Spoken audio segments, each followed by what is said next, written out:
La nuit de Noël, la fille d'une mère démunie dit « Monsieur, ma mère pleure dans la salle de bain. » La neige tombait doucement sur le centre de Paris. Était la nuit de Noël, et les vitrines des magasins brillaient de lumières colorées qui se reflétaient sur le trottoir mouillé. Des guirlandes rouges ornèrent les lampadaires, et d'un endroit lointain parvenait le son d'une musique de Noël. Mais les rues étaient presque vides, tout le monde était chez soi, avec sa famille, un repas chaud sur la table et des cadeaux sous le sapin. Erin Carter tenait fermement la main de sa fille, tandis qu'elle marchait sur le trottoir glacé. Elle avait 33 ans, les cheveux châtains foncés attachés en une simple queue de cheval et des yeux fatigués qui avaient trop pleuré ces derniers mois. Le manteau fin qu'elle portait la protégeait à peine du froid mordant de décembre. Au chômage depuis 6 mois, sans argent en banque, sans issue, sans espoir. À côté d'elle, Ruby sautillait légèrement, essayant de marcher sur les flocons de neige avant qu'ils ne fondent sur le sol gris. 5 ans, des cheveux bouclés et sombres comme ceux de sa mère, de grands yeux curieux qui brillaient encore de l'innocence enfantine. Elle ne comprenait pas très bien ce que signifiait ne pas avoir d'argent ou facture impayée. Mais elle savait que sa maman était triste, et Ruby détestait voir sa mère triste. « Maman, on va manger un vrai repas aujourd'hui ?» demanda la fillette, levant les yeux avec attente. Erin ravala la boule dans sa gorge et força un sourire. « Oui, mon amour, on va bien manger aujourd'hui. C'est Noël. Un mensonge. » Ou presque. Elle avait compté les pièces 3 fois avant de quitter la maison, éparpillées sur la table de la cuisine comme un trésor rare. Cela suffisait pour un sandwich, une petite portion de frites et peut-être un jus. Ce n'était pas un vrai réveillon de Noël. Il n'y avait pas de dinde rôtie, pas de dessert spécial. Mais c'était ce qu'elle pouvait offrir à sa fille en ce moment. « Tu crois que le Père Noël va passer au bistrot ?» demanda Ruby, pleine d'espoir. Erin sentit son cœur se briser en 1000 morceaux. « Je crois qu'il est passé plus tôt, ma chérie. » Ruby sourit largement et serra la main de sa mère. Erin sentit les larmes lui brûler les yeux, mais elle se retint. Elle ne pouvait pas pleurer devant sa fille. Pas aujourd'hui. Elles arrivèrent devant le bistrot ouvert 24 heures sur 24. L'enseigne clignotait à moitié éteinte, avec quelques lettres grillées. La peinture de la façade était écaillée, mais il y avait de la lumière à l'intérieur. Erin poussa la porte vitrée et la clochette accrochée au-dessus tinta. L'endroit était très simple. Comptoir en formica rayé, chaises en plastique rouge, lumière jaunâtre qui rendait tout un peu triste. Ça sentait le café vieux, la graisse de friture et quelque chose de doucereux, mais il faisait chaud. La chaleur frappa le visage d'Erin lorsqu'elles entrèrent. « Assieds-toi à cette table près de la fenêtre, Ruby. Maman va commander notre repas. » Ruby obéit, grimpant avec difficulté sur une chaise trop haute pour elle. Elle balança ses petites jambes et regarda les lumières de Noël qui clignotaient de l'autre côté de la rue. Elle appuya son petit nez sur la vitre froide. Erin se dirigea vers le comptoir.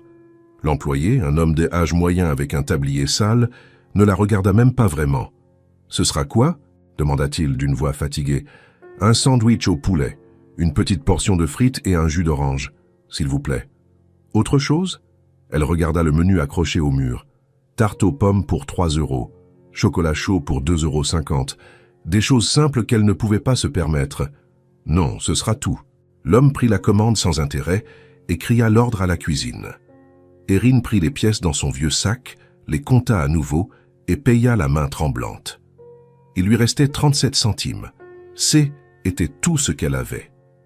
Elle retourna à la table avec un verre d'eau glacée pour Ruby. « Merci, maman, » dit la fillette, prenant le verre à 2 mains. « De rien, mon cœur. » Erin essaya de sourire, mais sentit sa poitrine se serrer très fort. Elle regarda Ruby, si petite, si innocente, avec ce sourire qui illuminait n'importe quel endroit. Et elle pensa, « Je devrais lui donner plus. Je devrais avoir une maison pleine de cadeaux. Je devrais être une meilleure mère. » Les pensées vinrent rapidement et firent très mal. « Maman » appela Ruby. « Tu vas bien ?»« Oui, mon amour, juste fatiguée. » Mais ce n'était pas seulement de la fatigue. C'était un désespoir complet. Était une peur paralysante. Ça a été la voix de l'assistante sociale résonnant dans sa tête, froide et professionnelle. « Si la situation ne s'améliore pas, Madame Carter, nous devrons réévaluer la garde de l'enfant. » Erin se leva soudainement, la chaise raclant le sol. « Je vais aux toilettes rapidement, d'accord? Tu restes ici et tu attends la nourriture. Tu ne bouges pas d'ici. Promis? Promis, maman. » Erin traversa le bistrot à pas rapides, essayant de paraître normale. Elle poussa la porte des toilettes pour femmes et la verrouilla, les mains tremblantes. L'endroit était exigu, avec une lampe qui clignotait de façon agaçante. Ça sentait fort le produit de nettoyage bon marché. Elle appuya ses mains sur le lavabo taché et regarda son propre reflet dans le miroir fêlé. Ses yeux étaient rouges, son visage pâle. Il y avait des cernes sombres sous ses yeux à cause des nuits d'insomnie. Et puis, elle n'en put plus. Elle commença à pleurer. Doucement au début, essayant d'étouffer le son. Mais bientôt, les sanglots vinrent forts. Elle pleura tout.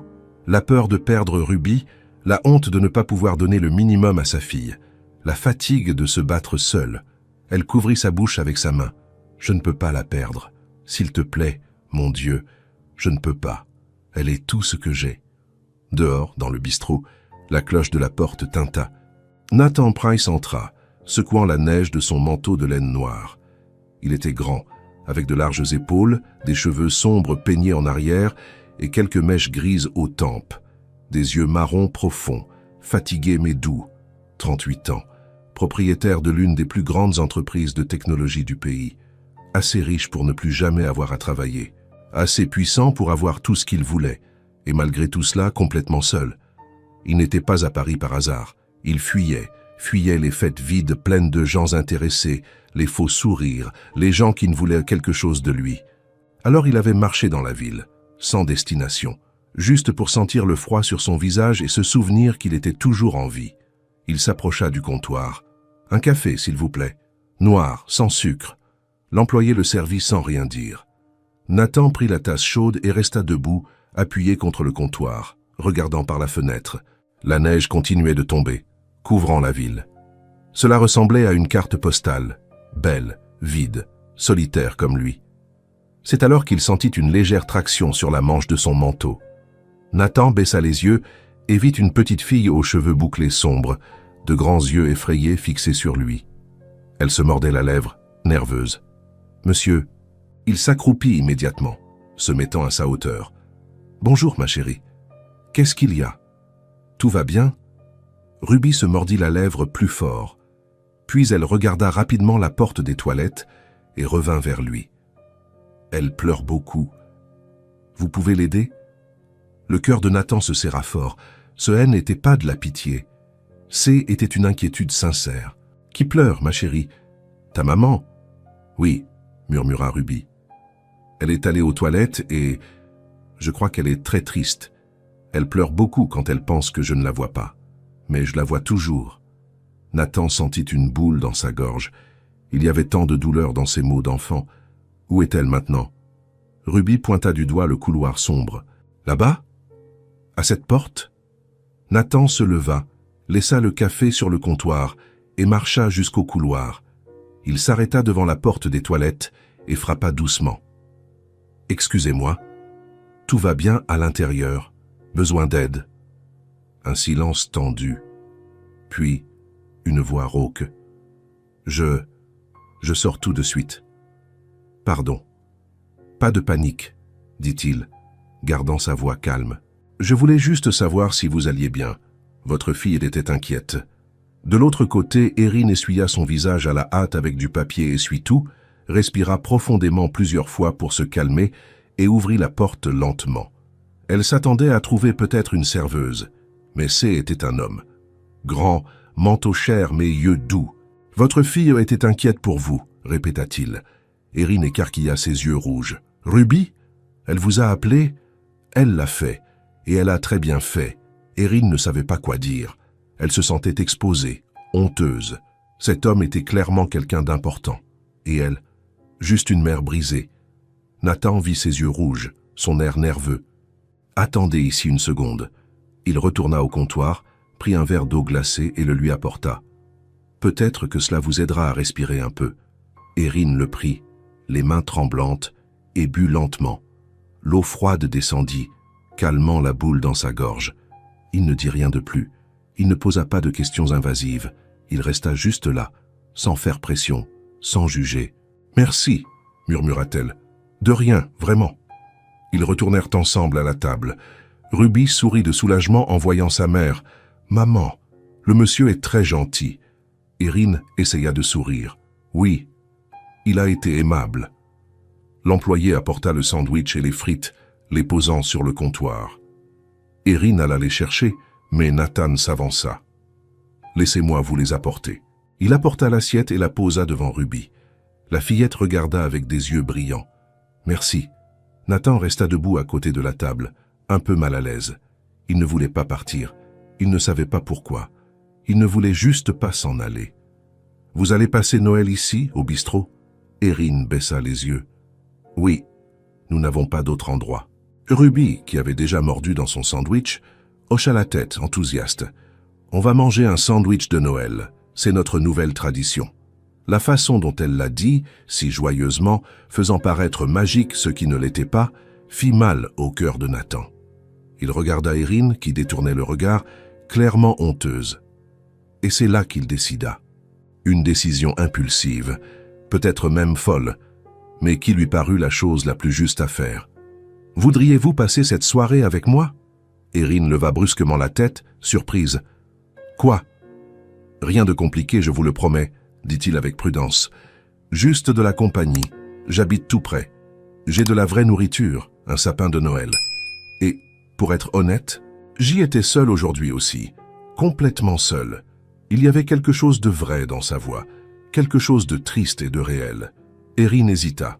Elle ne connaissait pas cet homme, mais quelque chose en lui semblait sûr, fiable, et les yeux de Ruby brillaient déjà. « S'il te plaît, maman, il a un sapin de Noël ?» Erin regarda sa fille, puis l'homme étrange. Elle respira profondément. « Êtes-vous vraiment sûr ?»« Absolument sûr, » dit Nathan, et il sourit sincèrement. « Ce serait un honneur d'avoir votre compagnie. » 20 minutes plus tard, les trois montaient silencieusement dans un ascenseur.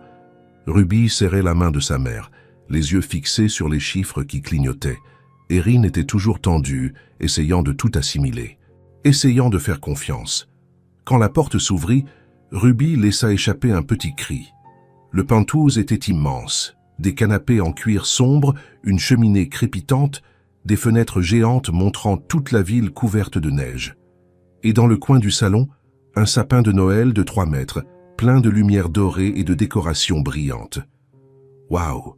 murmura Ruby, bouche ouverte. « C'est le plus beau sapin du monde. » Nathan sourit. « Tu peux t'approcher. Tu peux toucher les décorations. » La fillette n'eut pas besoin d'entendre 2 fois.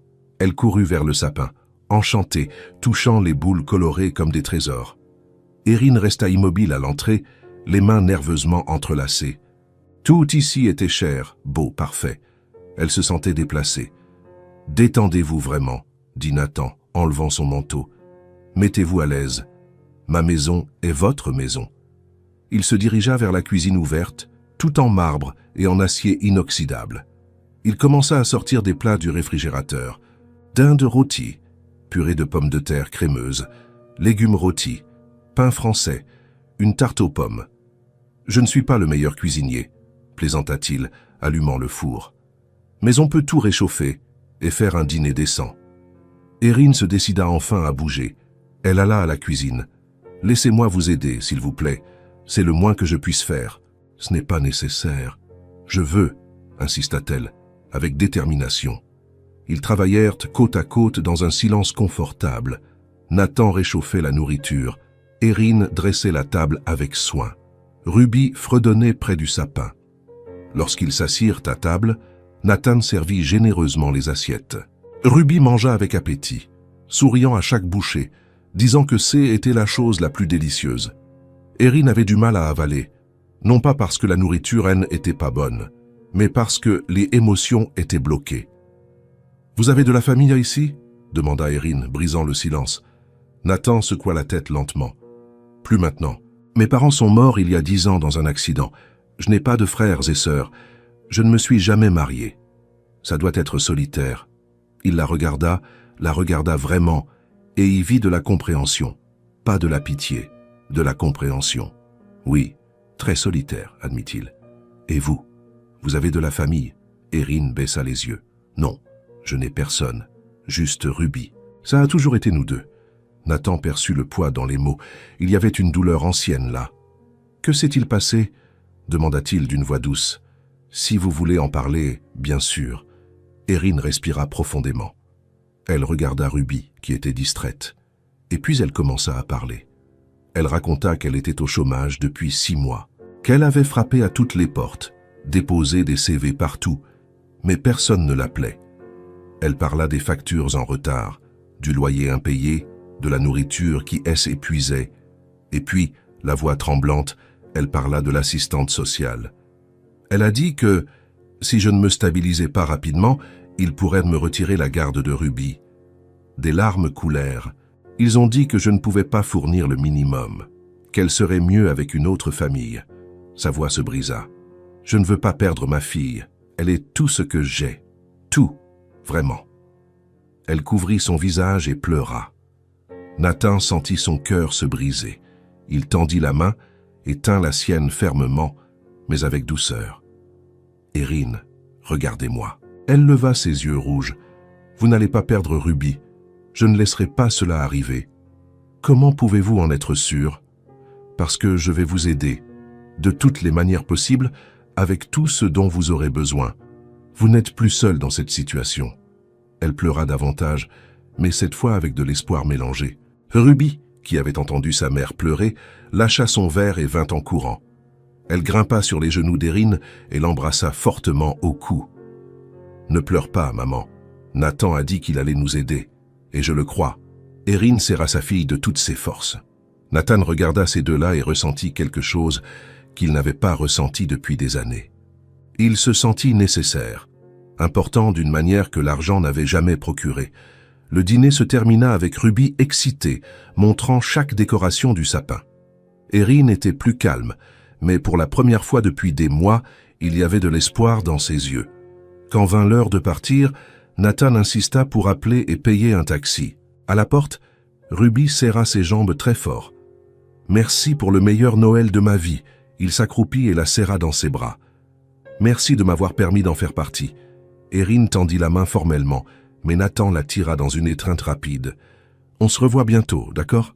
dit-il. « Ça n'a pas été qu'une seule nuit. Était un début. » Elle acquiesça, incapable de parler. Le taxi s'arrêta devant un vieil immeuble. Erin et Ruby montèrent les escaliers jusqu'au 2e étage. L'appartement était petit, mais bien rangé avec le peu qu'elle possédait. Murs écaillés, meubles anciens, mais propres. Erin ouvrit le réfrigérateur presque vide. 2 œufs, un demi-pain, un peu de lait. Le placard contenait du riz et des haricots. Était tout. « Maman, je vais me brosser les dents. »« Vas-y, mon amour. » Erin prépara Ruby pour le coucher. Elle mit son vieux pyjama propre, brossa ses cheveux bouclés. Les deux se couchèrent dans le même lit étroit, sous une couverture fine. Ruby se blottit contre la poitrine de sa mère. Erin passa doucement sa main dans ses cheveux, avec tendresse. « Maman, » murmura Ruby, somnolente.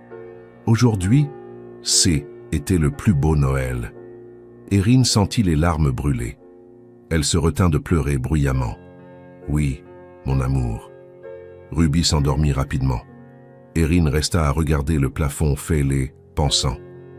À l'assistante sociale qui avait menacé de lui enlever Ruby. Au chômage qui ne finissait jamais, aux factures qui ne s'arrêtaient pas, à la vie d'expulsion. Mais elle pensa aussi à Nathan, à l'invitation, à la gentillesse, à la promesse d'aider. Était-ce réel? Allait-il réapparaître? Ou était-ce qu'un moment de bonté? Erin serra Ruby plus fort.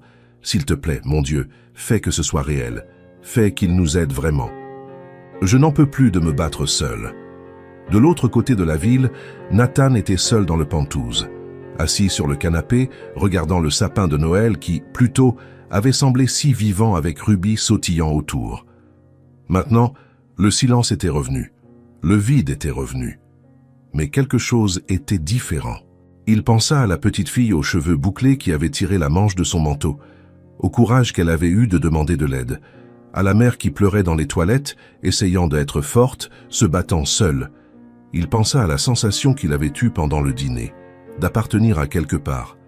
D'être nécessaire d'une manière que l'argent n'avait jamais permise, de ne pas être seul. Cela faisait si longtemps qu'il ne s'était pas senti ainsi. Toute la richesse, tout le succès ne l'avait jamais fait se sentir réellement important. Mais cette nuit-là, en voyant Ruby sourire, en voyant Erin respirer avec soulagement, il avait senti qu'il comptait. Nathan prit son téléphone. Demain, il appellerait Claire Morgan, propriétaire d'un café dans le centre. Il lui demanderait si elle avait besoin d'une employée. Il trouverait un moyen d'aider Erin. Il allait faire en sorte que cela arrive. Parce que cette nuit de Noël, une petite fille de 5 ans avait tout changé. Elle lui avait rappelé ce qui comptait vraiment. Nathan regarda par la fenêtre. La neige continuait de tomber sur Paris. Dehors, il faisait froid et C était solitaire.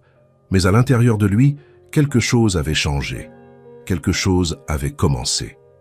Et pour la première fois depuis longtemps, Nathan Price ne se sentait pas complètement seul.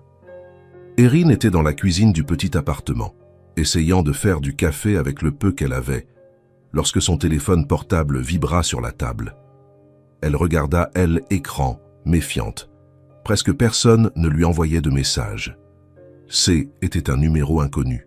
Elle ouvrit le message et lut « Erin, c'est Nathan.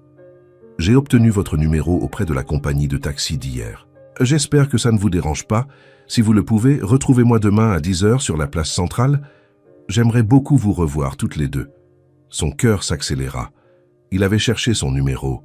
Il voulait les revoir. C était réel. Mais C était aussi effrayant. Erin regarda le message, ne sachant pas quoi répondre. Ruby apparut en courant du salon, toujours en pyjama. « Maman, qui a envoyé le message ? C'est Nathan. Il veut nous retrouver demain sur la place. » Ruby sauta de joie. « Vraiment ? On va y aller, n'est-ce pas ? S'il te plaît, maman, s'il te plaît. » Erin hésita. Une partie d'elle voulait y aller. Voulait voir si cet homme gentil était vraiment réel, si sa promesse d'aider n'était pas que des paroles en l'air. Mais une autre partie avait peur. Peur de s'attacher, peur de faire confiance et de être ensuite déçu. Peur que Ruby s'attache et souffre ensuite. « Je ne sais pas, Ruby. S'il te plaît. Il a été tellement gentil avec nous. Et tu as dit qu'il avait promis d'aider. » Erin regarda les yeux brillants de sa fille et ne put dire non. « D'accord, on va y aller. » Ruby serra ses jambes très fort. Erin reprit son téléphone et tapa, les doigts tremblants. « Bonjour, Nathan. »« Très bien. Nous serons là à 10h. Merci pour l'invitation. » La réponse vint presque immédiatement. « Génial. Je suis impatient de vous voir. À demain. » Erin rangea son téléphone et respira profondément. Elle ne savait pas si elle faisait la bonne chose, mais elle allait le découvrir. Le lendemain, Erin se leva tôt. Elle choisit le vêtement le moins vieux qu'elle avait, brossa bien les cheveux de Ruby et quitta la maison avec une demi-heure d'avance. Elle était nerveuse et Ruby sautait presque d'excitation. Elles arrivèrent sur la place centrale exactement à 10h.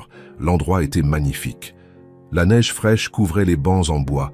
Les arbres avaient des lumières de Noël enroulées autour des branches, qui étaient encore allumées même de jour, et il y avait une ambiance de film dans l'air. Des familles se promenaient. Des enfants jouaient dans la neige. Des couples marchaient main dans la main. Erin chercha des yeux et vit Nathan assis sur un banc près de la fontaine centrale. Il portait un manteau gris foncé et tenait un paquet emballé de papier coloré. Quand il les vit, il se leva et fit signe, souriant. Ruby lâcha la main de sa mère et courut vers lui. « Nathan !» Il s'accroupit immédiatement, ouvrant les bras. Ruby l'embrassa comme si c'était un vieil ami, et il rit, surpris et ému par l'accueil. « Bonjour, Ruby, comment vas-tu ?»« Bien, maman a dit que tu voulais nous voir. Je le voulais beaucoup. » Erin arriva plus lentement, les mains dans les poches de son manteau fin. « Bonjour, Nathan. » Il se leva et lui sourit, sincère. « Bonjour, Erin. Merci d'être venue. Je sais que C était peut-être étrange que je cherche votre numéro. »« Non, tout va bien, » l'interrompit-elle, rougissant un peu. « C était gentil de votre part. » Ils restèrent là un instant, un peu maladroits, jusqu'à ce que Ruby tire sur la manche du manteau de Nathan. « Qu'est-ce que c'est ?» demanda-t-elle, pointant le paquet. Nathan sourit largement. « Ah ben ça, j'ai apporté quelque chose pour toi. » Il s'accroupit à nouveau et tendit le paquet à Ruby. Elle le prit, les yeux brillants, et regarda sa mère, comme si elle demandait la permission. « Tu peux ouvrir, mon amour, dit Erin, la voix un peu nouée. Ruby déchira le papier avec enthousiasme et trouva une poupée de chiffon. Elle était simple, faite à la main, avec des cheveux de laine brun foncé, des yeux brodés et une robe bleue à fleurs blanches. Elle n'était ni chère ni sophistiquée, mais elle était belle. Et elle avait clairement été choisie avec soin. Ruby serra la poupée contre sa poitrine et regarda Nathan avec des larmes dans les yeux. « Elle est parfaite. » Nathan sourit, soulagé. « Je suis content que tu l'aimes. J'ai pensé que tu voudrais peut-être une petite amie. » Ruby regarda la poupée, pensive, puis annonça avec conviction.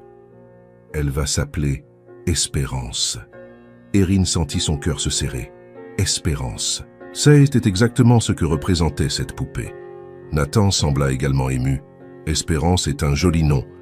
Ruby serra la poupée à nouveau, puis serra Nathan dans ses bras. « Merci, merci beaucoup. » Erin observait tout, émue et en même temps mal à l'aise. Tant de gentillesse était difficile à accepter. Elle n'y était pas habituée, et elle craignait que tout cela ne soit que passager. Que Nathan s'en aille et laisse Ruby le cœur brisé. Nathan se leva et regarda Erin. « Voulez-vous marcher un peu ? Profiter de la place ? » « Bien sûr. » Ils commencèrent à marcher sur les sentiers de la place. Ruby était devant, sautant dans la neige et parlant à la poupée Espérance, lui montrant tout comme si la poupée était vraiment vivante et curieuse. Nathan et Erin marchaient côte à côte, en silence au début. Jusqu'à ce qu'Erin prenne son courage à deux mains et parle, la voix basse et sérieuse. « Nathan, j'apprécie tout ce que vous avez fait. Le dîner, le taxi, la poupée. Mais je ne veux pas dépendre de vous. » Il s'arrêta de marcher et la regarda, surpris. « Dépendre de moi ? Oui, je ne veux pas que vous sentiez que vous devez prendre soin de nous. Vous ne me devez rien. Et je ne veux pas profiter. » Nathan se tourna complètement vers elle, les yeux sérieux mais doux. « Erin, regardez-moi. » Elle leva les yeux, réticente. « Vous ne profitez pas de moi. Pas du tout. J'aide parce que je le veux. Parce que cela a du sens pour moi. Parce que pour la première fois depuis longtemps, je sens que je fais quelque chose qui compte vraiment. Mais, et tant que vous en aurez besoin, et tant que vous le voudrez, je serai là. Ce n'est pas de la charité, c'est de l'amitié, c'est de l'attention. C'est vouloir vous voir bien. » Erin sentit les larmes brûler. Elle voulait croire, elle voulait tant croire. « J'ai juste peur, » admit-elle, la voix se brisant. « J'ai peur de croire et qu'ensuite vous partiez. J'ai peur que Ruby s'attache et souffre ensuite. » Nathan fit un pas de plus. « Je ne partirai pas, Erin. Je vous le promets. » Avant qu'elle ne puisse répondre, Ruby revint en courant, tenant la poupée d'une main. De l'autre, elle prit la main de Nathan. Et avec la main tenant la poupée, elle tira la main de sa mère. « Espérance aime marcher avec vous deux, » annonça Ruby, joyeuse. Nathan et Erin se regardèrent par-dessus la tête de Ruby et rirent, un étrange mélange de timidité et d'affection dans l'air. « Alors marchons tous les quatre ensemble, » dit Nathan, serrant légèrement la petite main de Ruby. Ils marchèrent encore un peu, parlant de choses simples. Ruby racontait des histoires inventées sur la poupée Espérance. Nathan demandait ce que Ruby aimait faire. Erin se détendait progressivement, souriant sincèrement. Après un moment, Nathan s'arrêta et regarda Erin avec une expression hésitante. « Puis-je vous demander quelque chose ? » « Bien sûr. J'aimerais voir où vous vivez, pour mieux comprendre votre situation, seulement si vous vous sentez à l'aise, bien sûr. » Erin hésita. Montrer le petit appartement vide. C était exposé davantage sa pauvreté. Mais aussi, peut-être serait-il bon qu'il comprenne vraiment la situation. « Très bien, vous pouvez venir. » Ils prirent un bus jusqu'au quartier où vivait Erin. Nathan ne se plaignit pas de prendre les transports en commun, ne fit pas de grimace face au bus vieux et bondé. Il s'assit juste à côté de Ruby et l'écouta parler de la poupée Espérance. Quand ils arrivèrent au vieil immeuble, Erin eut honte. La peinture écaillée, les escaliers grinçants, l'odeur de moisissure dans le couloir. « Désolé pour le désordre, » murmura-t-elle, ouvrant la porte de l'appartement. « Vous n'avez pas à vous excuser, » dit Nathan, entrant. L'appartement était petit. Salon et cuisine ouverts, une chambre, une minuscule salle de bain. Mais il était propre et organisé. Erin prenait soin du peu qu'elle avait. Ruby courut vers la chambre. « Nathan, viens voir. » Il la suivit. Ruby désigna le lit étroit. « C'est là que je dors avec maman. » Et là, elle désigna une petite boîte en carton posée sur le côté. « C'est la place d'Espérance maintenant. C'est sa petite maison. » Nathan sourit, mais Erin vit quand il regarda le reste de la pièce. Vit quand il remarqua le manque de jouets, les vieux vêtements accrochés, la couverture fine et rapiécée. Il retourna à la cuisine et Erin vit quand il ouvrit le réfrigérateur, probablement sans réfléchir, cherchant peut-être de l'eau. Et elle vit son visage changer quand il vit le vide à l'intérieur. 2 œufs, un demi-pain, un peu de lait. Nathan ferma le réfrigérateur lentement et regarda Erin. Elle détourna les yeux, honteuse. Il ne dit rien. Mais son cœur se serra fort dans sa poitrine. Après un moment de silence pesant, Nathan respira profondément. « Me permettriez-vous de faire encore une chose ?» Erin le regarda, méfiante. « Quoi ?»« Allons au supermarché. Vous avez besoin de manger. S'il vous plaît, laissez-moi faire ça. » Erin secoua la tête. « Nathan, je ne peux pas accepter. »« Erin, » l'interrompit-il, mais d'une voix douce. « Vous n'êtes pas ingrate. Vous ne profitez pas. Vous êtes une mère essayant de protéger sa fille bec et ongles, et je veux aider. J'ai besoin d'aider. Laissez-moi faire cela. S'il vous plaît. » Elle se mordit la lèvre, luttant contre les larmes. « Je ne sais pas comment je vais vous rembourser.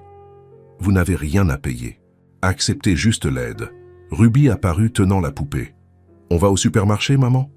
Erin regarda sa fille, puis Nathan, et elle accepta. « D'accord. » Ils marchèrent jusqu'à un petit supermarché à 3 pâtés de maison.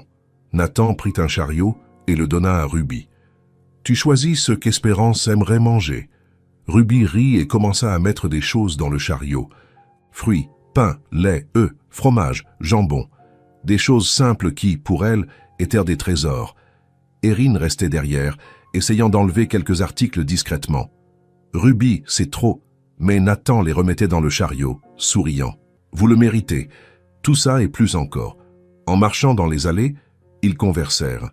Erin parla des goûts de Ruby, de la façon dont sa fille aimait les fraises, mais ne pouvait presque jamais en acheter parce qu'elles étaient chères. Elle parla de la façon dont elle aimait cuisiner quand elle avait des ingrédients. Nathan écoutait attentivement. Il ne parlait pas beaucoup de sa vie de riche, de son entreprise, de l'argent. Il parlait de solitude. De la façon dont le grand Pentouz était vide. De la façon dont il passait Noël seul chaque année. De la façon dont il avait oublié ce que était de se sentir vraiment nécessaire. La connexion entre eux grandissait à travers de petites phrases, des regards qui duraient 1 seconde de plus, des rires discrets lorsque Ruby faisait quelque chose de drôle. Quand ils arrivèrent à la caisse, Erin vit le montant total et devint pâle. Était plus que ce qu'elle gagnait en 1 mois quand elle avait un emploi. « Nathan, c'est trop. C'est le nécessaire, » dit-il, passant sa carte sans hésiter. Ils retournèrent à l'appartement, portant les sacs. Ruby fredonnait joyeusement, serrant la poupée Espérance. En arrivant, ils commencèrent à ranger les courses. Le réfrigérateur qui était vide était maintenant rempli de vraie nourriture. Le placard qui contenait seulement du riz et des haricots avait maintenant des pâtes, de la sauce, des épices, des biscuits. Erin regardait tout avec des larmes dans les yeux. « Merci » murmura-t-elle. « Merci beaucoup. » Nathan lui tint la main pendant 1 seconde. Pas besoin de remercier. Ruby vint en courant et serra ses jambes. « Merci pour les cadeaux, Nathan. Merci pour Espérance et pour la nourriture. Maintenant, Espérance fait partie de notre famille. » Il s'accroupit et la serra dans ses bras. « Et j'espère que vous savez que vous pouvez compter sur moi. Toujours. » C'est alors que cela se produisit. Erin était en train de ranger le dernier sac, cherchant dans son sac à main pour prendre les clés pour verrouiller la porte. Et sans s'en rendre compte, une enveloppe tomba de son sac, glissant jusqu'au sol de la cuisine. Nathan vit l'enveloppe tomber. Il était de dos à Erin, qui était distraite à parler à Ruby de l'endroit où ranger les biscuits. Il se baissa et ramassa l'enveloppe par terre, et il vit ce qui était écrit sur le devant, en lettres rouges et grandes, « Avis final d'expulsion ». Son cœur se glaça. Il retourna l'enveloppe et vit plus de détails imprimés. Dernier avertissement, 3 mois de loyer impayé. Délai final, 15 janvier. Faute de paiement, l'expulsion sera exécutée. 15 janvier, dans 2 semaines. Nathan sentit sa poitrine se serrer. Erin et Ruby pouvaient perdre leur appartement. Elles pouvaient se retrouver à la rue. Et cela ferait certainement que l'assistante sociale enlèverait Ruby à sa mère. Ruby apparut à côté de lui et vit l'enveloppe dans sa main. « Qu'est-ce que c'est? C'est un papier de maman ?» Nathan plia rapidement l'enveloppe et la rangea dans la poche de son manteau, souriant à Ruby comme si ce N n'était rien. « C'est juste quelque chose d'important que je vais garder pour le lui rendre plus tard, d'accord ?» Un papier qui est tombé, d'accord. Ruby retourna en courant dans la chambre pour montrer à la poupée Espérance où elle allait dormir. Nathan resta là, l'enveloppe brûlante dans sa poche. Erin ne pouvait pas savoir qu'il l'avait vue. Pas encore. Elle était déjà trop honteuse. Elle se battait trop pour garder sa dignité. Il prit congé peu après, embrassant Ruby et serrant la main d'Erin. « À bientôt. Je vous appelle bientôt. »« D'accord. Et Nathan, merci. » « Vraiment. » Il sourit et partit. Mais au moment où il monta dans le taxi, il prit son téléphone et appela son avocat. « Robert, j'ai besoin que vous fassiez quelque chose pour moi, en toute discrétion, urgent. »« Bien sûr, Nathan. De quoi avez-vous besoin ?» Nathan donna l'adresse de l'immeuble d'Erin. « Trouvez le propriétaire et payez tous les loyers en retard. Je veux que cela reste anonyme. La locataire ne doit pas savoir que c'est moi. Combien de mois sont en retard? 3. Et payez-en 6 de plus à l'avance. Je veux qu'elle soit tranquille pendant un moment. Compris, je m'en occupe dès aujourd'hui. Merci. Nathan raccrocha et regarda par la fenêtre du taxi. La neige continuait de tomber sur Paris. Il savait qu'Erin serait fâchée quand elle le découvrirait. Il savait qu'elle dirait qu'elle ne voulait pas dépendre de lui. Mais il ne pouvait pas les laisser, elle et Ruby, perdre le seul endroit qu'elles avaient. Et peut-être que ce N n'était pas encore le moment de dire la vérité. Peut-être valait-il mieux qu'elle découvre seule que l'expulsion avait été annulée, que quelqu'un avait payé. Et seulement quand elle serait prête, il lui dirait la vérité. Nathan appuya sa tête contre la vitre froide du taxi et ferma les yeux. Pour la première fois depuis des années, il avait un but. Il avait quelqu'un à aider. Il avait quelque chose qui comptait plus que l'argent ou le succès.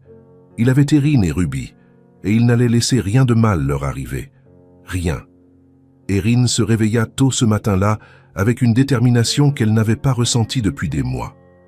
Le réfrigérateur était plein grâce à Nathan, et cela lui avait donné un répit temporaire. Mais elle savait qu'elle ne pouvait pas dépendre de lui pour toujours. Elle devait trouver un emploi. Elle devait se prouver, à elle-même, à l'assistante sociale, et au monde qu'elle pouvait prendre soin de sa propre fille. Elle laissa Ruby avec la voisine du dessous, une dame de 70 ans qui aimait la fillette et accepta de la garder quelques heures. Erin prit une vieille pochette avec des copies du CV qu'elle avait imprimé dans un cybercafé des semaines auparavant, enfila le vêtement le plus présentable qu'elle avait et sortit de chez elle à 8 heures du matin. Le premier arrêt fut un magasin de vêtements en centre-ville. Erin entra, s'approcha du comptoir et sourit à l'employé. « Bonjour.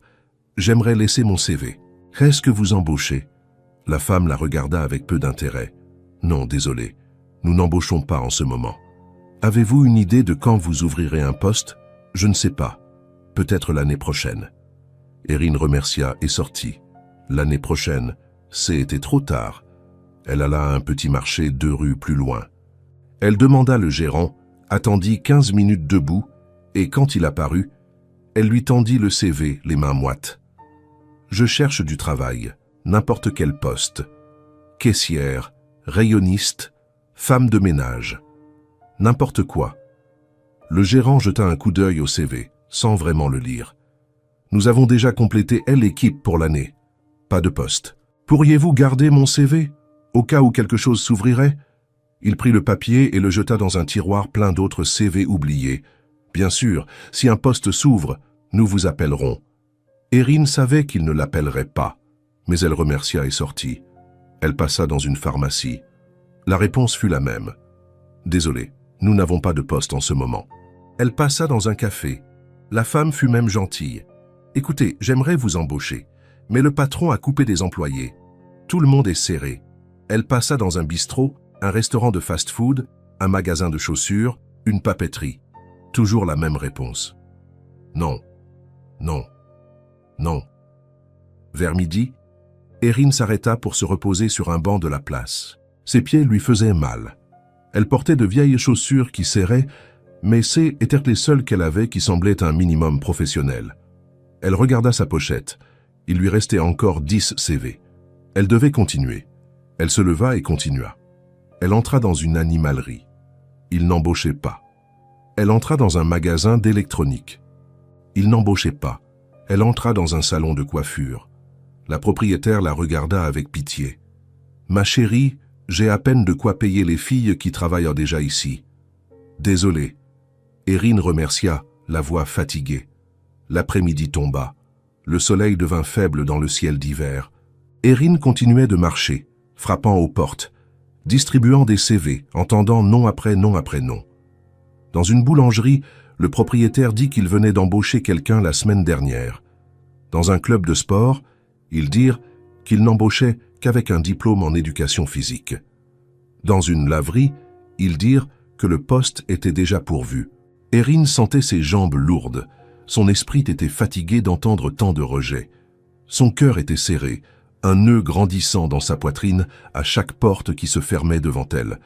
À 5 heures de l'après-midi, elle avait distribué tous les CV.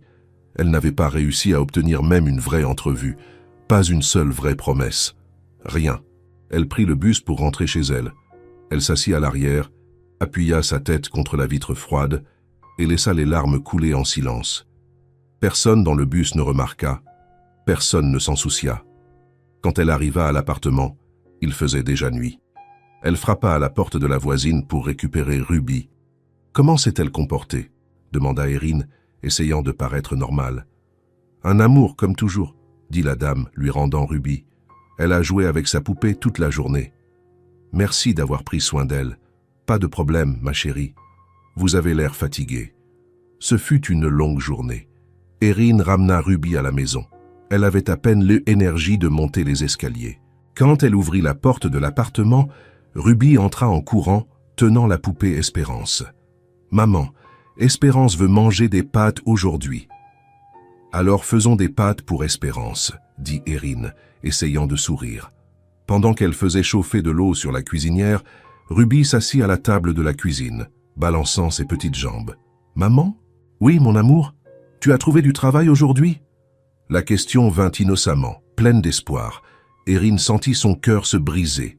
Elle se retourna, s'essuya les mains sur le torchon et s'accroupit devant sa fille.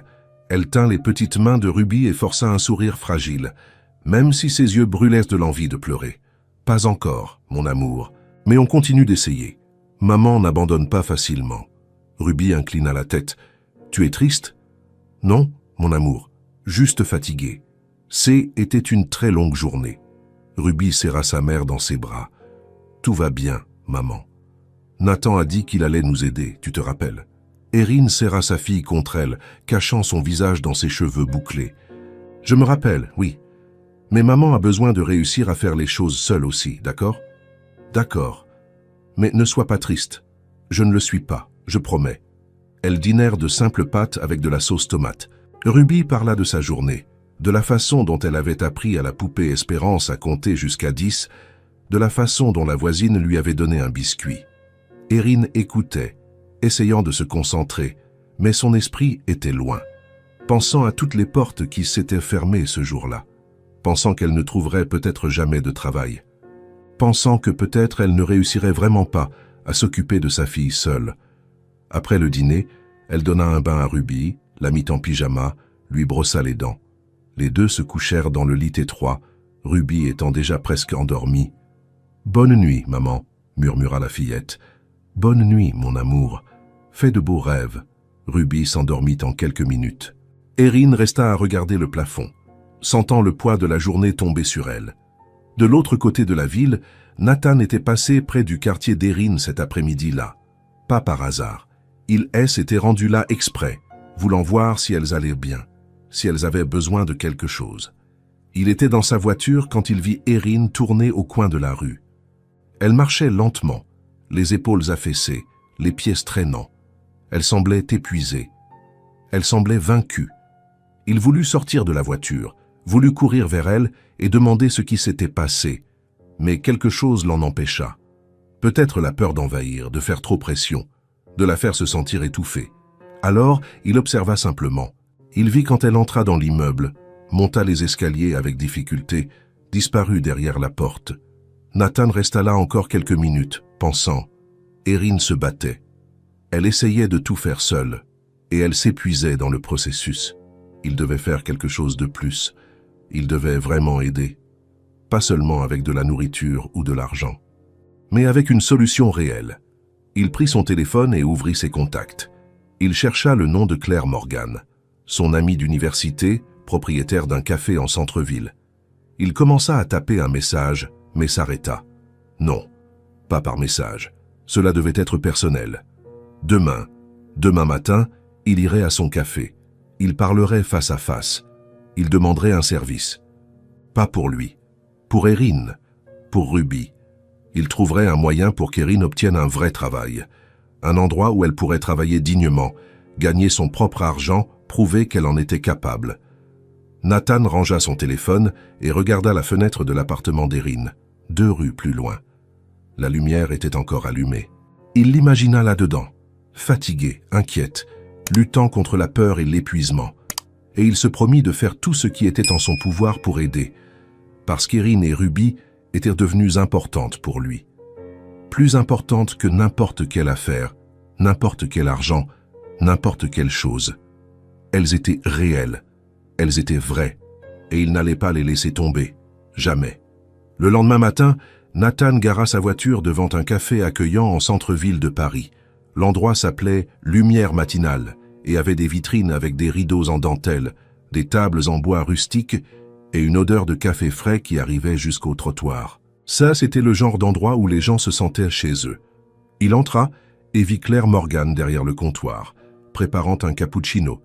Elle avait 42 ans, des cheveux roux attachés en un chignon désordonné et un sourire chaleureux qui mettait toujours les clients à l'aise. Quand elle vit Nathan, elle sourit largement. « Nathan Price, ça fait longtemps. Qu'est-ce qui t'amène ici si tôt ?» Il s'approcha du comptoir. « J'ai besoin de te parler. Tu as 1 minute ?»« Bien sûr. Assieds-toi là, j'arrive. » Nathan s'assit à une table près de la fenêtre. Claire apporta 2 cafés et s'assit en face de lui. « Alors, qu'est-ce qu'il y a ?»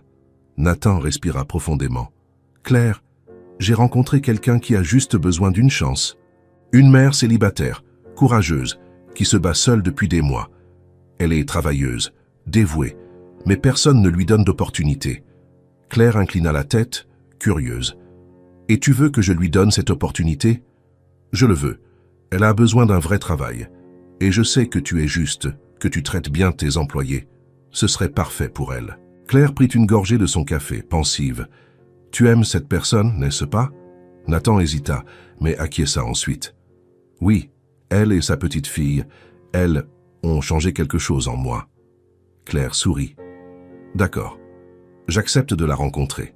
Mais dis-lui clairement que je l'embaucherai parce qu'elle le mérite, pas comme une faveur pour toi. » « Je sais, et c'est exactement pourquoi je te l'ai demandé. Dis-lui de venir demain matin, 9 heures. Merci, Claire. Vraiment. » Nathan sortit du café et appela Erin. Le téléphone sonna 3 fois avant qu'elle ne réponde. « Allô, Erin, c'est Nathan. Ça va ? Oui. Il s'est passé quelque chose ? Non, rien de mal. En fait, j'ai une nouvelle. Il y a un café en centre-ville, le Lumière matinale, qui a besoin d'une employée. La propriétaire est mon amie. Elle a accepté de te donner une entrevue. » Silence de l'autre côté. « Nathan, tu as fait ça pour moi ? J'ai juste parlé avec elle. Le reste dépendra de toi. Mais je pense que tu as tout pour réussir. » Erin sentit les larmes brûler. « Quand est l'entrevue ? » ?»« Demain à 9 heures du matin. Tu peux y aller ? » ?»« Je peux ? J'y vais. Merci, Nathan. Pas besoin de remercier. Bonne chance. » Le lendemain, Erin se réveilla avant que le réveil ne sonne. Elle prit une douche, choisit le meilleur vêtement qu'elle avait, attacha ses cheveux et respira profondément. Elle laissa Ruby avec la voisine à nouveau et partit 1 heure à l'avance, juste pour être sûre de ne pas être en retard. Elle arriva aux Lumières matinales à 8h50. Le café était beau, accueillant. Elle entra et s'approcha du comptoir. « Bonjour, j'ai une entrevue avec Claire à 9 heures. La femme aux cheveux roux sourit. « Vous devez être Erin. »« Je suis Claire. Venez, asseyez-vous ici. » Elles s'assirent à une table à l'écart. Claire servit du café et regarda Erin attentivement. « Parlez-moi un peu de vous. » Erin respira profondément et décida d'être complètement sincère. « J'ai 33 ans. Je suis mère célibataire de Ruby, qui a 5 ans. Je suis au chômage depuis 6 mois. J'ai frappé à toutes les portes que j'ai pu, mais personne ne m'a donné de chance. Je n'ai pas d'expérience en cafétéria, mais j'apprends vite. Et je vous jure que je me dédierai vraiment si vous me donnez cette opportunité. » Claire l'observa un instant. Elle vit l'honnêteté dans ses yeux, la posture ferme malgré le trac, la volonté sincère de travailler. « Vous pouvez commencer la semaine prochaine ?» Erin écarquilla les yeux. « Vraiment ? Vraiment, je vais tout vous apprendre. Horaire de 9 heures à midi, du lundi au vendredi. Vous aurez le temps d'aller chercher votre fille à l'école ensuite. Salaire minimum pour commencer, mais avec possibilité d'augmentation. » Erin se mit à pleurer la même, devant Claire. « Merci. Merci beaucoup. Je ne vous décevrai pas, je promets. » Claire sourit et lui serra la main. « Je sais que non. Bienvenue dans l'équipe. » Erin sortit du café en flottant. Elle avait réussi. Elle avait obtenu un vrai travail. Elle appela Nathan dès qu'elle fut dehors. « Nathan, j'ai réussi, elle m'a embauché. » De l'autre côté, Nathan sourit largement. « Je savais que tu y arriverais. Félicitations, Erin, vraiment. Merci de m'avoir recommandé. Tu as réussi seule. J'ai juste ouvert la porte. » Cet après-midi-là, Nathan passa à l'appartement d'Erin. Elle ouvrit la porte avec Ruby accrochée à sa jambe, toute excitée. « Nathan, maman a trouvé du travail. » Il s'accroupit et serra la fillette dans ses bras. « Je sais. Quelle bonne nouvelle, n'est-ce pas ?» Erin l'invita à entrer. Les trois s'assirent dans le petit salon. Ruby alla jouer avec la poupée Espérance dans la chambre. Nathan devint soudain sérieux. « Erin, il y a quelque chose que je dois te donner. » Elle fronça les sourcils. « Quoi ?» Il sortit l'enveloppe de sa poche de manteau. L'enveloppe d'expulsion. « Ceci est tombé de ton sac ce jour-là où nous sommes allés au supermarché. J'aurais dû le rendre avant, mais... » Erin prit l'enveloppe, confuse. Elle l'ouvrit et regarda. Mais ce N n'était pas l'avis d'expulsion qu'elle attendait. C était un reçu de paiement de loyer, 3 mois de retard, tous payés, plus 6 mois d'avance. À côté, une petite note écrite à la main d'une écriture ferme. « Tu n'as pas à affronter tout cela seul. N. » Erin regarda le reçu, la note, puis Nathan. Ses mains tremblaient. « Vous avez payé mon loyer ?» Nathan acquiesça. « J'ai payé. » « Pourquoi? Pourquoi feriez-vous cela ?» Il se pencha en avant, les yeux sérieux mais doux. « Parce que tu as toujours tout fait seul, Erin, depuis toujours. Et personne ne mérite de se battre constamment sans aucun soutien. Personne. » Les larmes coulèrent sur son visage sans contrôle. « Mais c'est beaucoup d'argent. Je ne sais pas comment je vais vous rembourser.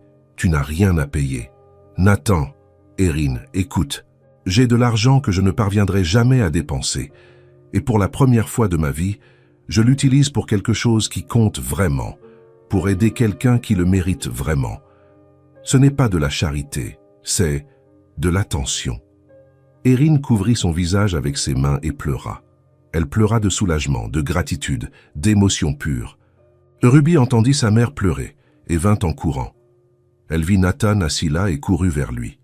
Elle l'embrassa de toute la force qu'elle avait. « Merci de prendre soin de nous, Nathan.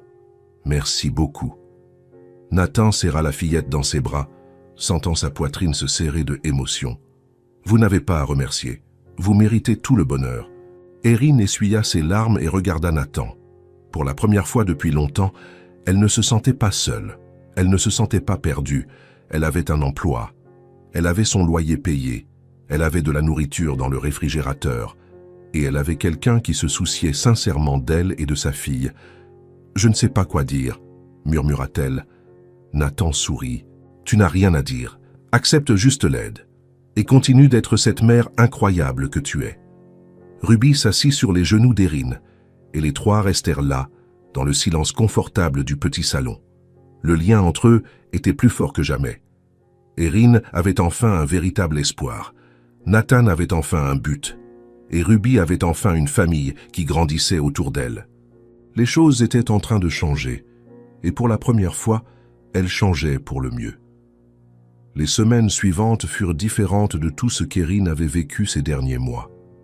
Elle se réveillait à 7 heures du matin, préparait le petit déjeuner pour Ruby, habillait sa fille et l'emmenait à l'école. Ensuite, elle prenait le bus jusqu'au centre et arrivait aux lumières matinales, toujours 15 minutes avant l'heure. Claire était une patronne gentille et patiente. Elle apprit à Erin à faire des expressos, des cappuccinos, à préparer des sandwichs, à organiser la caisse. Erin apprenait vite, faisait attention à tout, ne se plaignait jamais. À la fin de la première semaine, Claire lui remit son premier paiement. Ce n'était pas beaucoup, mais était le sien, gagné par son propre travail. Erin tint l'enveloppe, les mains tremblantes, et pleura dans le vestiaire du café. « Merci, Claire. Vous ne savez pas à quel point cela compte. » Claire la serra dans ses bras. « Tu le mérites, Erin. Tu fais un excellent travail. » Avec son salaire, Erin acheta quelque chose dont elle avait besoin depuis longtemps. De nouveaux vêtements pour Ruby, une couverture plus chaude, quelques jouets simples, de la vraie nourriture, pas seulement le strict minimum. La maison commença à changer. Le réfrigérateur N était plus vide. Il y avait des fruits, des légumes, de la viande, du lait, du jus. Le placard contenait des biscuits, du pain, du riz, des haricots, des pâtes. Il ne manquait rien. Erin accrocha quelques dessins de Ruby sur le mur du salon. Elle acheta un petit pot de fleurs bon marché au marché et le posa sur la petite table de la cuisine. C'étaient de petits détails, mais ils rendaient l'appartement plus vivant, plus coloré. Ruby était plus heureuse. Elle riait plus. Elle jouait avec la poupée Espérance, inventait des histoires, chantait des chansons de l'école. Elle n'avait plus ce regard inquiet d'enfant qui sent que quelque chose ne va pas.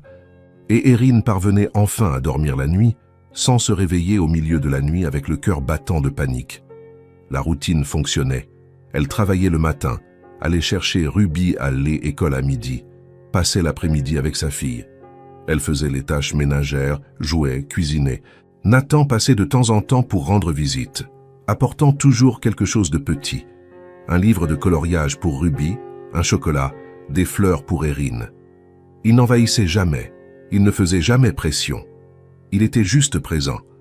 Et pour la première fois depuis longtemps, Erin sentait qu'elle avait le contrôle de sa propre vie. Jusqu'à ce que, un mardi après-midi, la sonnette retentisse. Erin ouvrit la porte et se figea. Était l'assistante sociale, la même femme qu'il y a des mois, avec le même tailleur gris et la même mallette noire sous le bras. « Bon après-midi, Madame Carter. Je suis venu faire la visite de suivi. » Le cœur d'Erin s'emballa. Pendant une seconde, la vieille peur revint. Mais ensuite, elle respira profondément et se rappela « Tout était différent maintenant. » « Bien sûr, entrez, je vous en prie. » L'assistante sociale entra et regarda autour d'elle. Erin vit quand elle remarqua les changements. Le réfrigérateur plein. L'appartement organisé. Ruby jouant joyeusement sur le sol du salon avec la poupée Espérance. « Puis-je voir la cuisine ?» demanda l'assistante sociale. « Oui. » Erin ouvrit le réfrigérateur, montra le placard avec de la nourriture. La femme nota tout sur son bloc-notes. « Et le travail ? Avez-vous trouvé un emploi ? » « Oui, je travaille dans un café en centre-ville. Lumière matinale. » « J'ai commencé la 2e semaine. » L'assistante sociale nota le nom du café. « Et comment va Ruby ? Elle va bien, heureuse. Elle mange correctement, dort bien, va à l'école tous les jours. » La femme s'accroupit devant Ruby. « Bonjour, Ruby. Tu te souviens de moi ?» Ruby acquiesça, un peu timide. « Tu es heureuse ici avec ta maman ?»« Oui, maman a trouvé du travail. Et maintenant, on a de la nourriture. Et Espérance a un endroit pour dormir. » L'assistante sociale sourit. C'était la première fois qu'Erin la voyait sourire sincèrement. Elle se leva et regarda Erin. « Puis-je vous parler en privé ?»« Bien sûr. » Elles allèrent vers la porte. L'assistante sociale ferma son bloc-notes et regarda Erin avec une expression douce. « Erin, vous vous en sortez très bien. »« Très bien, vraiment. La maison est organisée. Il y a de la nourriture. Vous avez un emploi stable. Ruby est clairement heureuse et en bonne santé. » Erin retint sa respiration. Alors, l'assistante sociale sourit. « Il n'y a plus de risque ici. Il n'y a aucune raison de vous retirer la garde de votre fille. Vous n'avez plus besoin de suivi. Je vais clore le dossier. » Les jambes d'Erin faillirent céder. Elle s'accrocha au mur. « Vraiment, vraiment, vous avez prouvé que vous pouvez prendre soin de votre fille et vous faites un excellent travail. Félicitations. » Erin se mit à pleurer là même, devant la femme qui lui avait causé tant de peur. « Merci, merci beaucoup. » L'assistante sociale lui serra l'épaule. « Vous n'avez pas à remercier. C'est votre mérite. Continuez ainsi. » Elle partit. Erin ferma la porte et s'y appuya, pleurant de soulagement, de bonheur, de gratitude. Ruby courut vers elle. « Maman, pourquoi tu pleures ?» Erin prit sa fille dans ses bras et la serra fort. « Parce que maman est très heureuse, mon amour. Très, très heureuse. La dame est partie ? Oui, et elle ne reviendra pas. Parce que maintenant, tout va bien. » Ruby serra le cou de sa mère. « J'ai toujours su que tout allait bien. Tu es la meilleure maman du monde. » Erin serra sa fille contre sa poitrine et pleura encore plus. Plus tard, vers 6 heures du soir, la sonnette retentit à nouveau. Erin ouvrit et vit Nathan se tenir là, un sourire sur le visage. « Salut. J'ai apporté de la pizza. J'ai pensé que vous voudriez peut-être... » Il n'a pas fini sa phrase car Ruby est venue en courant et lui a sauté dessus. « Nathan, Nathan, la dame est venue ici. » Nathan regarda Erin, inquiet. « L'assistante sociale ?»« Oui, » continua Ruby, surexcitée. « Et elle a dit que maman était géniale et que personne ne me l'enlèverait. Plus jamais. » Nathan sentit sa poitrine se remplir de émotion. Il regarda Erin qui se tenait à la porte, avec les yeux rouges mais souriante. Elle ne dit rien. Elle le regarda simplement avec une gratitude si profonde qu'elle n'avait pas besoin de mots. Nathan comprit tout. Il comprit le soulagement, le bonheur, le poids qui était tombé de ses épaules. Il entra, ferma la porte et serra Erin dans ses bras. Elle le laissa faire. Pour la première fois, elle le laissa vraiment la serrer dans ses bras. Et elle pleura sur son épaule, relâchant tout ce qu'elle avait retenu si longtemps. « Merci, » murmura-t-elle, « pour tout, de ne pas m'avoir abandonné. » Nathan la tint doucement. « Je n'abandonnerai jamais aucune de vous. » Ruby serra les jambes des deux. « Maintenant, on peut manger de la pizza ?» Ils rirent. Nathan essuya les larmes du visage d'Erin avec son pouce. « On va manger de la pizza. Vous méritez de fêter ça. » Ils s'assirent à la petite table de la cuisine. Ils mangèrent de la pizza, rirent, parlèrent. Ruby raconta tout ce qui s'était passé à l'école. Erin parla du travail au café. Nathan écouta tout avec une attention sincère. Et pour la première fois, ce petit appartement ressemblait à un vrai foyer, plein de vie, plein d'espoir, plein d'amour. Erin regarda Nathan de l'autre côté de la table, regarda Ruby assise entre eux, mangeant joyeusement de la pizza, et ressentit quelque chose qu'elle n'avait pas ressenti depuis des années. Elle ressentit la paix. La vie avait changé, et elle avait changé pour le mieux. Et elle savait au fond de son cœur que beaucoup de cela était dû à l'homme qui était apparu de nulle part un soir de Noël et avait décidé de rester. Erin regarda le calendrier accroché au réfrigérateur. Presque un mois s'était écoulé depuis que Nathan était entré dans leur vie. Un mois depuis que tout avait commencé à changer. Et elle n'avait rien fait pour le remercier vraiment. Elle décida de préparer un dîner. Rien de chic, rien de cher, juste quelque chose fait avec amour. Elle appela Nathan le jeudi matin avant d'aller travailler. « Salut Nathan, tu es libre demain soir. Je voulais te préparer un dîner pour te remercier de tout ce que tu as fait. » De l'autre côté, Nathan sourit. « J'adorerais. À quelle heure ? 7 heures ? Parfait. J'apporte le dessert. Ce n'est pas nécessaire. Je vais faire... » J'insiste. Erin rit. « D'accord. À demain. » Le vendredi, Erin quitta le travail et se rendit directement au supermarché. Elle acheta des pâtes, des tomates fraîches, de l'ail, de l'oignon, du basilic, de la farine pour faire du pain. Elle dépensa une partie de son salaire, mais cela ne la dérangea pas. Ça valait le coup. Elle passa l'après-midi à cuisiner. Ruby aidait, remuant la sauce, goûtant l'assaisonnement, mettant la table. « On va faire une fête ?» demanda Ruby, excitée. « Ce n'est pas vraiment une fête. C'est un dîner pour remercier Nathan pour tout ce qu'il a fait pour nous. Il est vraiment gentil, n'est-ce pas, maman ? » « Il l'est. Oui, très gentil. » À 7 heures précises, la sonnette retentit. Erin s'essuya les mains sur son tablier et ouvrit la porte. Nathan était là, avec une petite boîte à la main et un sourire sur le visage. Il portait une chemise bleu foncé et un jean, rien de trop formel, mais il était beau. « Salut, j'ai apporté de la tarte au citron. Tu n'aurais pas dû. »« Je sais, mais je voulais apporter. » Ruby courut et serra ses jambes. « Nathan, maman a fait des pâtes. » Il entra. L'appartement sentait la sauce tomate maison et le pain chaud. La table était dressée avec le meilleur qu'Erin avait. Des assiettes simples mais propres, des serviettes pliées, même une bougie au centre. « Waouh, c'est magnifique !» dit Nathan, regardant autour de lui. Erin rougit. « C'est simple, mais c'est parfait. » Ils s'assirent à table. Erin servit les pâtes avec de la sauce maison, pleine de tomates fraîches, d'ail et de basilic. Le pain venait juste de sortir de la poêle, chaud et doré. Il y avait une simple salade de laitue et de tomates. Nathan prit la première bouchée et ferma les yeux. « C'est délicieux, Erin. Vraiment. Vraiment? Mieux que n'importe quel restaurant cher où je suis allé. » Ruby acquiesça, la bouche pleine de pâtes. « Maman cuisine très bien. » L'ambiance était légère, intime, presque familière. Ils parlèrent de tout et de rien. Nathan raconta des histoires drôles du travail. Erin parla de clients bizarres au café. Ruby riait fort, heureuse de les avoir tous les deux là. Après le dîner, ils mangèrent la tarte au citron que Nathan avait apportée. Ruby déclara que était la meilleure chose au monde. « Je peux aller jouer avec Espérance ?» demanda Ruby. « Oui, mon amour. » Ruby courut vers la chambre.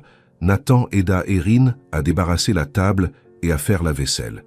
Ils travaillèrent côte à côte dans un silence confortable, comme s'ils faisaient cela depuis des années.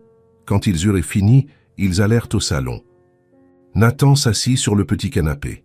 Erin s'assit de l'autre côté avec un espace entre eux. C'est alors que Ruby apparut en courant, tenant un vieux cahier à couverture fleurie. « Nathan, regarde ce que j'ai trouvé. Maman écrivait des choses ici quand elle était petite. » Erin écarquilla les yeux. « Ruby, où as-tu trouvé ça ?» Était sous le lit, dans une boîte. Erin tenta de prendre le cahier, mais Ruby l'avait déjà donné à Nathan. « Laisse-le regarder, maman. » Nathan regarda Erin, demandant une permission silencieuse. Elle hésita, mais acquiesça ensuite, le visage pâle. Il ouvrit le cahier. L'écriture était enfantine, tremblante. Il y avait des dessins de fleurs et de cœurs sur les marges.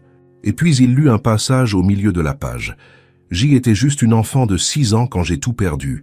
Depuis, j'ai eu peur d'être jetée d'un endroit à l'autre. Personne ne veut de moi, vraiment. Je voulais juste avoir une maison. » Nathan sentit son cœur se serrer. Il ferma le cahier lentement et regarda Erin. Que t'est-il arrivé? Elle baissa les yeux, les mains tremblantes sur ses genoux. « Erin, » insista Nathan d'une voix douce. « Tu n'as pas à le dire si tu ne veux pas. Mais j'aimerais savoir. » Ruby, sentant l'atmosphère lourde, alla dans la chambre sans que personne ne le lui demande. Erin respira profondément. Elle n'avait jamais raconté cette histoire à personne. Mais elle regarda Nathan, la sincérité dans ses yeux, et décida de faire confiance. « J'avais 6 ans quand mes parents sont morts. Était un accident de voiture. Il rentrait d'un voyage. J était chez ma grand-mère. » Sa voix sortit basse, mais ferme. « Ma grand-mère était vieille, malade. Elle ne pouvait pas prendre soin de moi, alors ils m'ont placé dans le système. Je suis allé au premier foyer d'accueil 2 semaines après l'enterrement. » Nathan ne dit rien. Il écouta juste. La première famille, il me traitait comme un fardeau. Comme si c'était une faveur qu'il me faisait. Je dormais dans une petite chambre, presque sans meubles. Ils avaient 2 enfants biologiques qui avaient tout, et je n'avais rien. Je suis resté là 1 an et demi jusqu'à ce que l'assistante sociale réalise que je n'allais pas bien. Erin essuya une larme qui coulait. Ils m'ont placé dans une 2e famille. Celle-là était meilleure, plus stable. Ils avaient de l'argent. Mais était distant, froid. Ils me donnaient à manger, des vêtements, une chambre, mais jamais d'amour, jamais de tendresse. J'y étais une obligation. Nathan sentit sa gorge se serrer. J'ai grandi avec le sentiment de n'appartenir à aucun endroit, que j'y étais jetable, qu'à tout moment quelqu'un allait arriver et m'emmener à nouveau. Et tu sais qui arrivait toujours pour faire ça? Les assistantes sociales.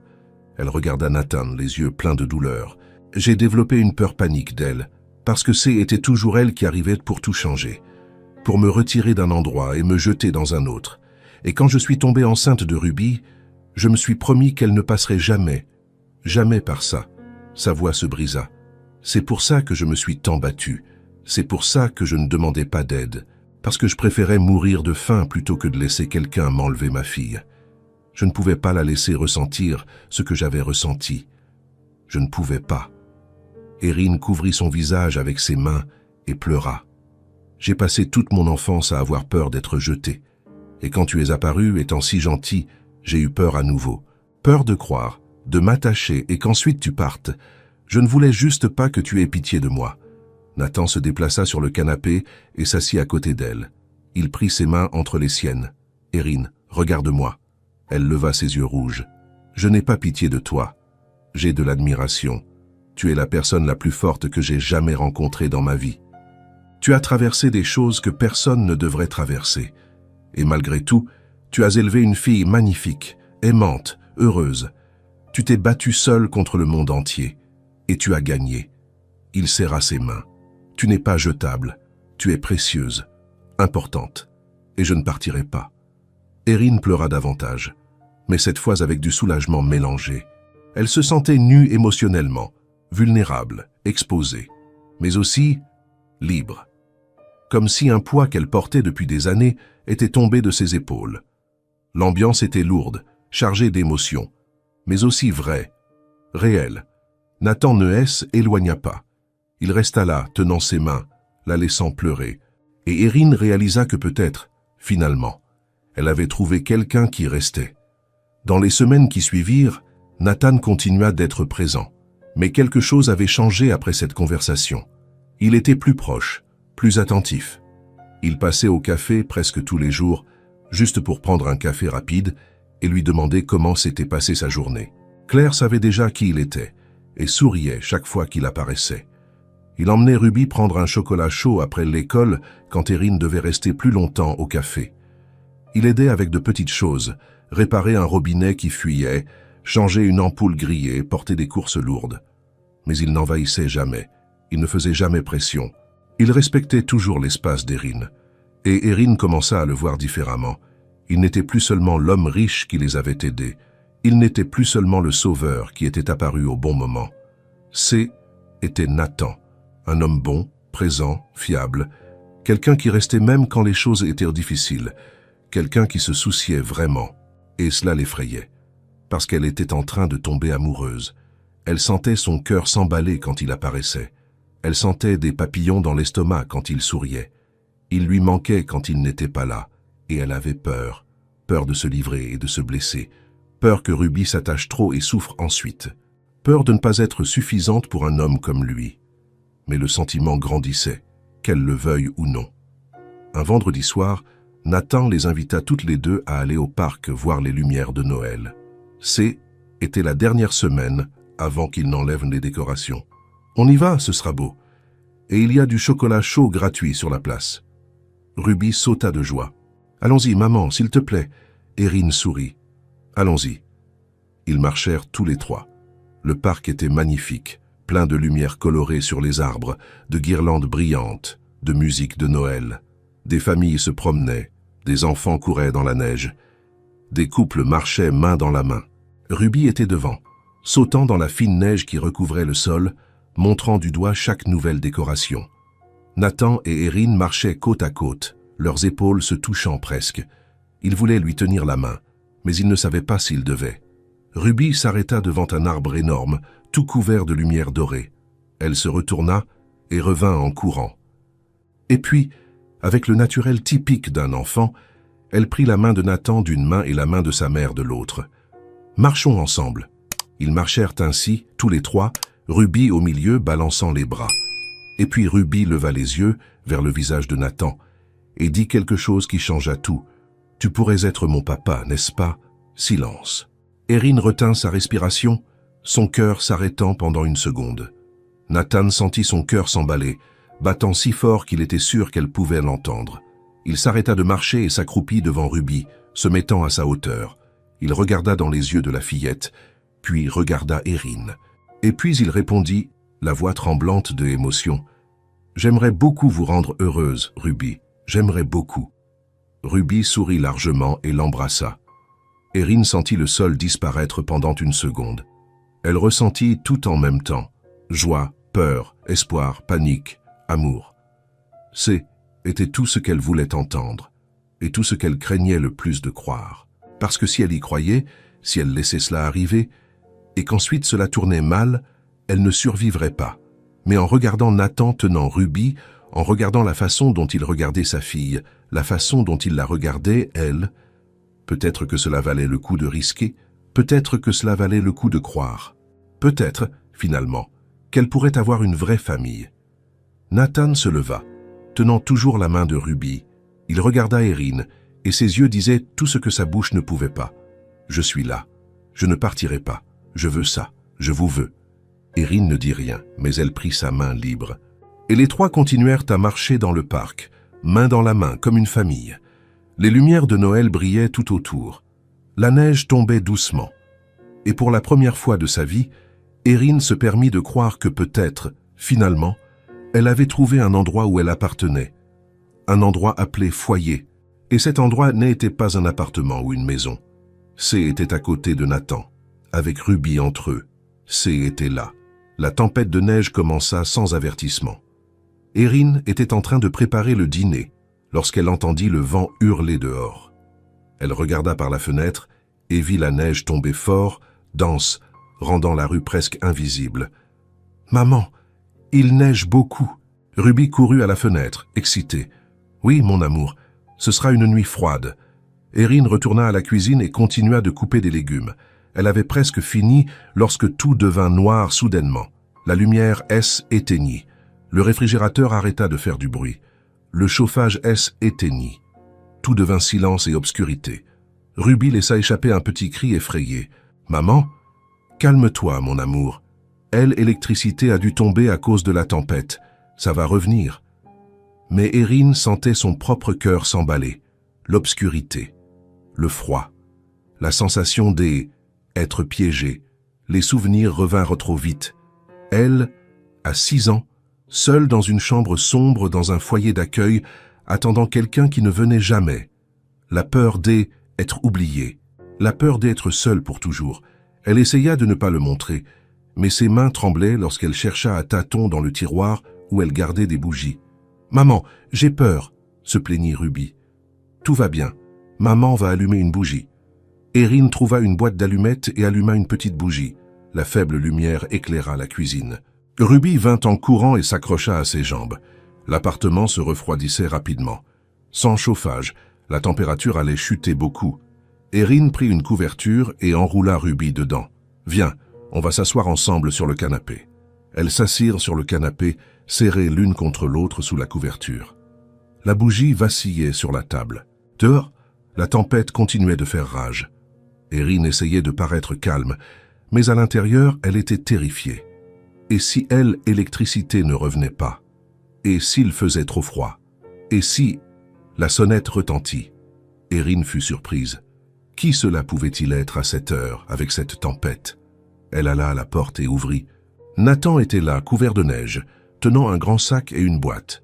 « J'ai pensé que vous auriez peut-être besoin d'aide. » Erin sentit les larmes brûler de soulagement. « Nathan, comment as-tu »« J'ai vu aux nouvelles que l'électricité était coupée dans cette partie de la ville. Je suis venu aussi vite que j'ai pu. » Il entra, secouant la neige. Ruby courut vers lui. « Nathan, tout est noir. Je sais, mais j'ai apporté des choses pour aider. » Nathan ouvrit le sac et en sortit des lampes de poche à piles, plusieurs grosses bougies, des allumettes, des couvertures thermiques et même une bouteille thermos de chocolat chaud. « Comment as-tu pensé à tout ça ?» demanda Erin, impressionnée. « Je voulais juste être sûr que vous alliez bien. » Il commença à s'activer. Il alluma les bougies et les plaça à des endroits stratégiques dans le salon et la cuisine. Il alluma les lampes de poche. Il prit les couvertures thermiques et enroula Ruby dedans. « Voilà, princesse. Maintenant, tu vas rester bien au chaud. » Ruby sourit, se sentant déjà mieux. Nathan servit du chocolat chaud à Ruby et à Erin. Le liquide chaud descendit, réchauffant de l'intérieur. Il fit en sorte que tout paraisse moins effrayant. Il transforma l'obscurité en quelque chose d'accueillant, presque magique, avec les bougies brillantes et les lampes de poche créant des ombres douces.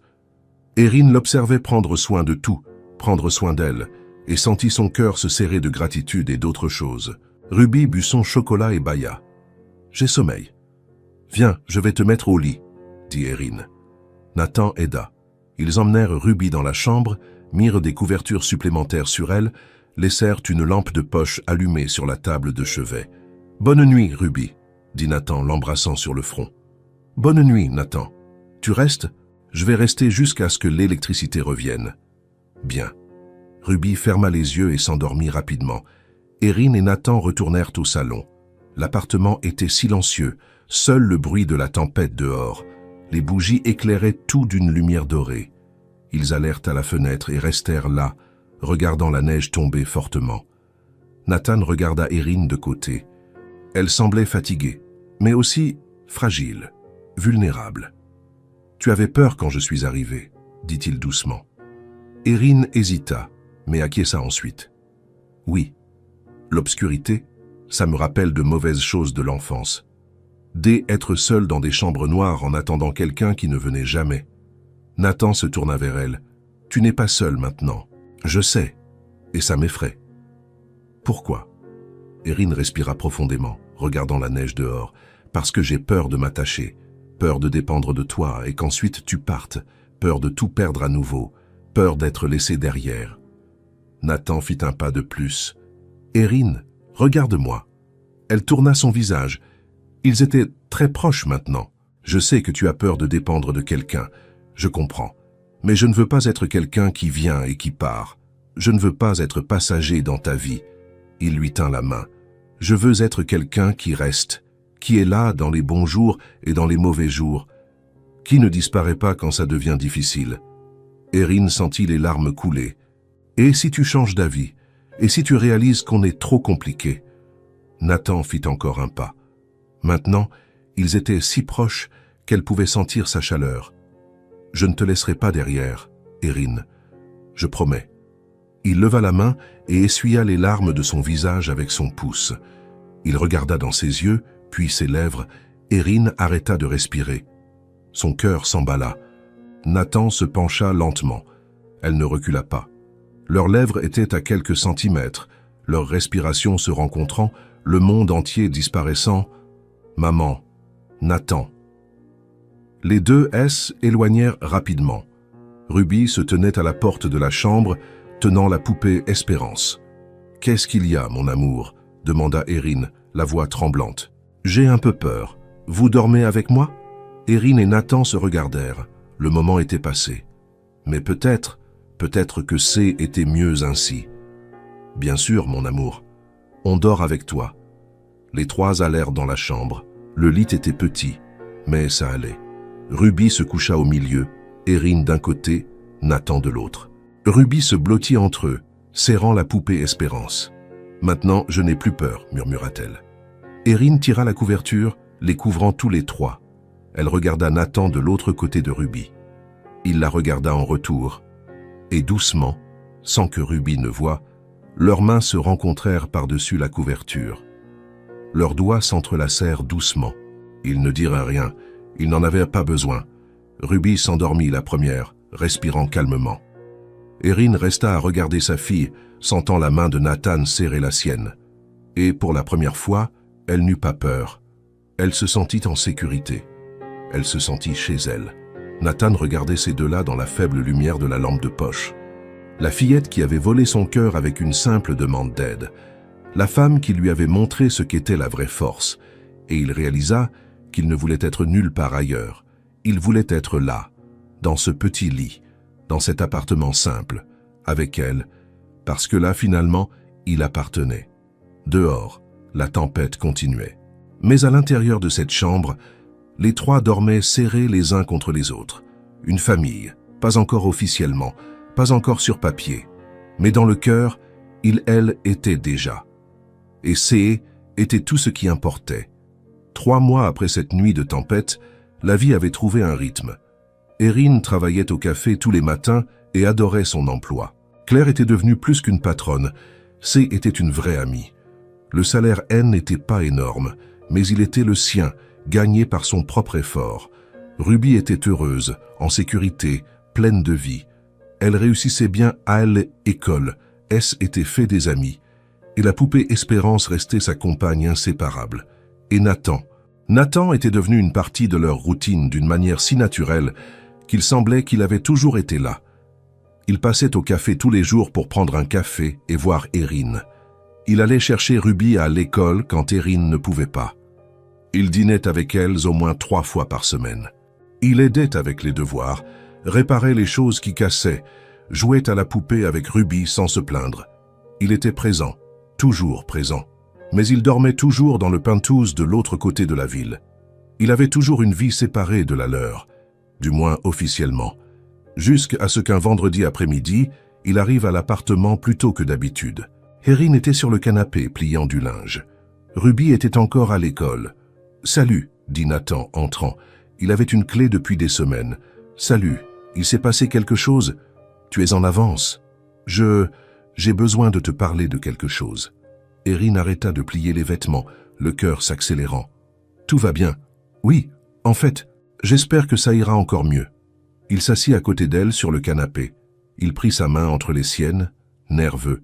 « Erin, ça fait 3 mois qu'on est dans cette routine. Je passe ici presque tous les jours. J'aide avec Ruby. Je dîne avec vous. Et j'adore chaque seconde de ça. » Elle sourit. « J'adore aussi. Mais je ne veux plus être juste quelqu'un qui apparaît. Je ne veux plus partir à la fin de la soirée. Je veux plus. » Erin retint sa respiration. Nathan la regarda profondément dans les yeux. « Je veux être ton partenaire pour de vrai. Je veux être présent tous les jours dans la vie de Ruby, pas seulement quelques fois par semaine.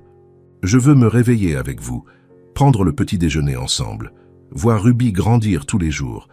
Je veux que nous soyons une vraie famille. » Il serra sa main. « Erin, est-ce que toi et Ruby accepteriez de vivre avec moi ?» Les larmes coulèrent immédiatement sur son visage. « Nathan, je sais que c'est rapide, je sais que tu as peur, mais j'en suis sûr, plus sûr que je ne l'ai jamais été de quoi que ce soit dans la vie. Je t'aime, j'aime Ruby, et je veux construire une vie avec vous. » Erin sanglota, couvrant sa bouche de sa main libre. « J'ai toujours eu peur de ne pas avoir de vrai foyer, » dit-elle, la voix se brisant. « J'ai passé ma vie entière à chercher un endroit où j'appartenais. Et pendant longtemps, j'ai cru que ça n'existait pas pour moi. » Elle le regarda à travers ses larmes. « Mais avec toi, j'ai finalement trouvé. Ce n'est pas l'endroit, c'est la personne. Tu es mon foyer, Nathan. » Nathan sentit ses propres yeux se remplir de larmes. « Alors, c'est un oui ?» ?»« C'est un oui. » Il la tira dans une étreinte serrée. Les deux pleurèrent, riant en même temps.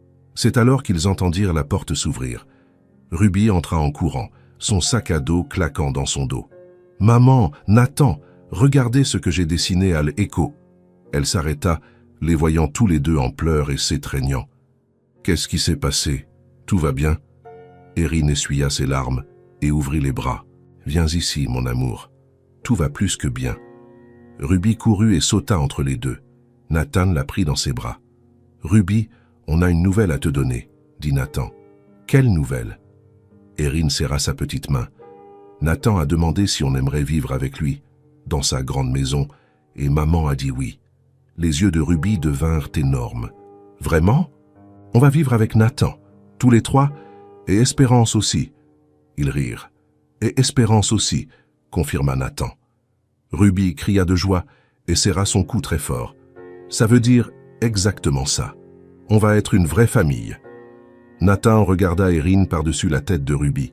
Elle pleurait encore, mais souriait, et il sut qu'il avait pris la bonne décision. 1 an plus tard, un autre Noël. Le penthouse ne ressemblait plus au même. Hélène était plus froid, silencieux, vide. Maintenant, il était plein de vie, de couleurs, de bruit, d'amour. Des photos des 3 étaient éparpillées dans le salon. Ruby à la remise des diplômes de l'école, Erin et Nathan à la plage en été, les 3 faisant des grimaces devant le miroir. Ruby soufflant les bougies de son 6e anniversaire. Les jouets de Ruby étaient mélangés aux livres de Nathan sur les étagères. La poupée Espérance avait un coin spécial sur le canapé. Des dessins colorés étaient accrochés au réfrigérateur avec des aimants. La maison sentait la cuisine maison. Erin avait fait de la dinde, de la purée, de la tarte aux pommes.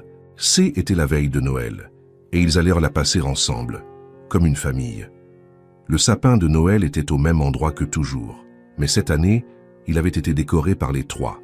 Chaque décoration avait une histoire. Ruby se tenait sur un petit escabeau, avec une décoration spéciale dans sa main. Nathan l'avait achetée pour qu'elle la place au sommet. Ça était une étoile dorée avec les mots gravés. « Notre famille ». « Prête, Ruby ?» demanda Nathan, tenant l'escabeau.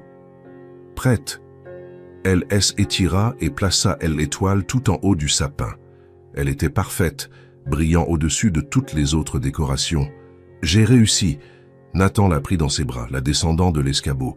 Erin vint par derrière et les serra tous les deux, son menton sur les épaules de Nathan. Les trois restèrent là regardant l'arbre illuminé et l'étoile qui disait « Notre famille ». Nathan tourna la tête et embrassa Erin. Un baiser doux, plein d'amour et de promesses. Ruby fit une grimace de dégoût, mais elle souriait. « Vous êtes des guimauves », ils rirent. Nathan regarda autour du salon.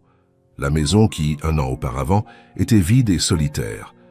La maison où il passait Noël seul, se sentant perdu. Maintenant, elle était pleine.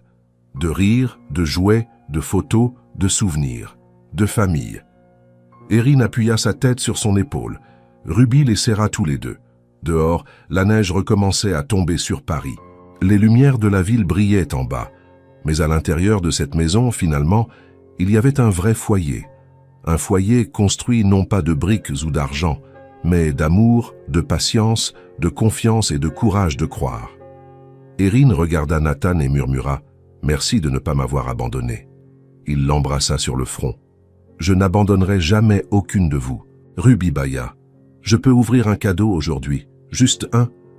Ils rirent à nouveau. « Demain, princesse, » dit Nathan. « Demain, tu pourras tous les ouvrir. »« D'accord. » Les trois s'assirent par terre devant le sapin. Ruby au milieu, comme toujours.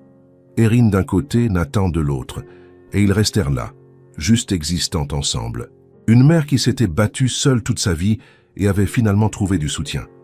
Une fillette qui avait gagné un père sans avoir à perdre sa mère. Un homme qui avait tout et rien, jusqu'à ce qu'il trouve deux personnes qui ont donné un sens à tout. Dehors, la neige continuait de tomber, mais à l'intérieur, il y avait de la chaleur, il y avait de la lumière, il y avait de l'amour, il y avait finalement un foyer. Si cette histoire vous a touché le cœur, abonnez-vous à la chaîne et activez la cloche de notification pour ne pas manquer les prochaines. Laissez un j'aime, car cela aide à recommander cette histoire à davantage de personnes. À la prochaine histoire. We just won. I know, but I like they're rough games. Not too. I don't think it's too bad. That's horseshit Okay. expected. Hi, Alina. How are you? You want to keep going? Mhm. I think you're doing great. I didn't say I wasn't doing great. That means he thinks Oh, I'm not no, doing you- great. Girl, stop. You're trying to pick fights. No. As you say, perching your lips like Grinch. I'm not. Mm, Tapped again. I was shopping. Oh my god. I was supposed to go shopping today. I'll go tomorrow, though. W for not doing anything on my days off. Slay. you are doing something. You're shopping. Exactly. You are shopping, honestly. Hmm.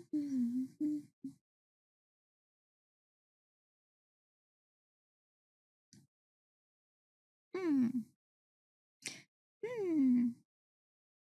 Mm-mm-mm-mm. Outfit check. It's kind of a comfy outfit. We have Cool. Comfy. comfy. We have a blue top with like blue flowers on them, and then the Victoria's Secret sweatpants, and then socks. That's the fit, The the fit, socks. girl. You can't show the dogs for free. No, they have socks on.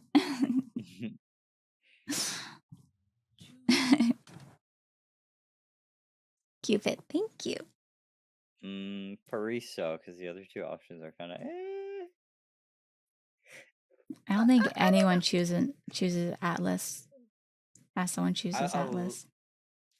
Go. Oh. I almost. Oh, I need to stop see speaking that. because sometimes when I speak, it puts it out into the world and manifests it. And Exactly. I just need to talk after it. Wait, Arctic. Maybe it's him. Say hi to your boyfriend. Ben? Yeah, say hi to Ben. I don't think it is. I think he plays Genji. You never know. You might play Vendetta. I mean, not Vendetta. Avenger. Vendetta. Yeah, I'll ban the cat. Cat bet. Pretty low-key It's mid. kind of annoying. It's better than the other two maps. I've been trying to find a new Lippy combo. Ooh, I could share mine if you want some inspo. I think I'm in the minority. I love Purisa. I use the e.l.f. blush tint. This is Left on Red. Mercy on me. And then I saw these lip pencils. They come in a set. They're like a oh my god, like a cool tone lip liner by Face Secret. Artist Shape and Sculpt lip liner pencil. I use Ash Brown or Honey. These are them. Looks on you because you're lighter than me. Well, they have different colors, you know, but it's the brand, girl. And then I used this Judy doll one, and G202. If you wanted a brand, drugstore all the way. Okay, e.l.f. I think I have. I always use e.l.f. for any like drugstore. And then I got like this brow, like a glue, but it's like it basically kind of laminates them down by NYX Cosmetics. I've never tried it, so I wanted to try it.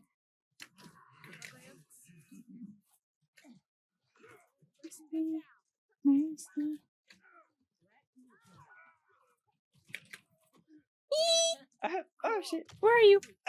Ow! That grenade hurt. I haven't listened to this song in such a long time. Do it twice. You got him? Oh. Doomfist is close somewhere. I need new makeup line. Need to spend this Apple money somehow. Wait! Give me. No, I'm kidding.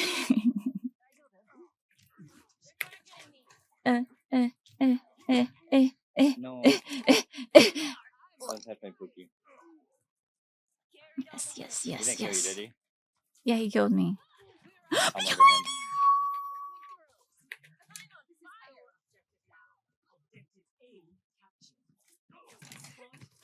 Bitch, don't touch my Pookie. Yeah, hit me. Wait, what? Oh. Ow. Okay. Yeah. Elvnix. Is that a brand or is that supposed to say Widowry? Huh? I don't know if that's a brand or if it's supposed to actually be like literally, but like Widowy. That's Widowy, a brand. Widowy. How many gifted within the budget do we need? No, I'm kidding.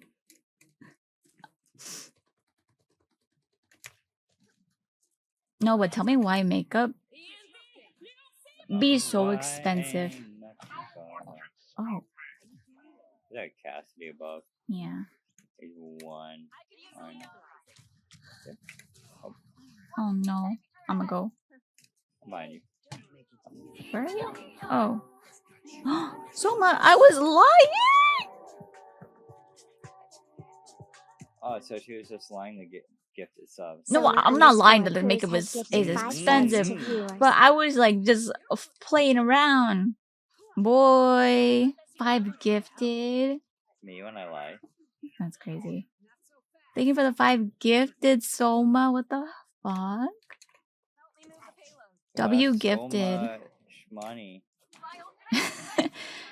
Soma equals money. I need to put you on the board with some hearts around it. Can you break that turret? I don't even know where it is. He broke it. W's. But thank you so much for the gifted. Everyone say thank you, Soma, that got gifted.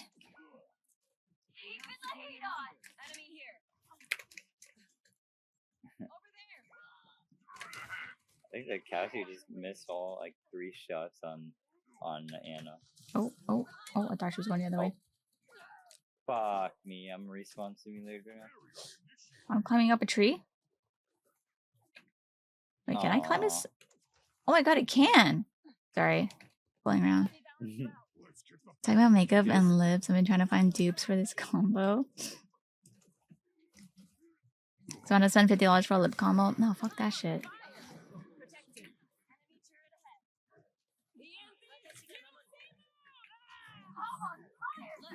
No. Break that turret again. Nice. Oh, monkey, you're taking a lot of damage. A bit too much damage. Roadhog's a counter to monkey, by the way. At least one of them. Apparently everything's a counter to monkey. A fly is a counter to monkey. It's anything that's like a oh, what would you call it? Like a shotgun. Liners and gloss before you're gonna catch me stealing at this point. Evie, you can't be admitting that. We gotta keep that a secret. Hello. Great. Mierda. JT. Honestly, I want to put a pass. I think Evie would steal. Can't let them know our secret. Hello. I think I stole a flashlight just to prove my friend that I could steal something. I accidentally stole candy once. I picked it up at Walmart. I was gonna ask my mom if I could have it. Right. Ask. Yeah, I put it in my pocket. Ask. He said, I'm gonna save this for later. Girl. I put it in my inventory. I fucking lied. Yeah, flashlight. It was at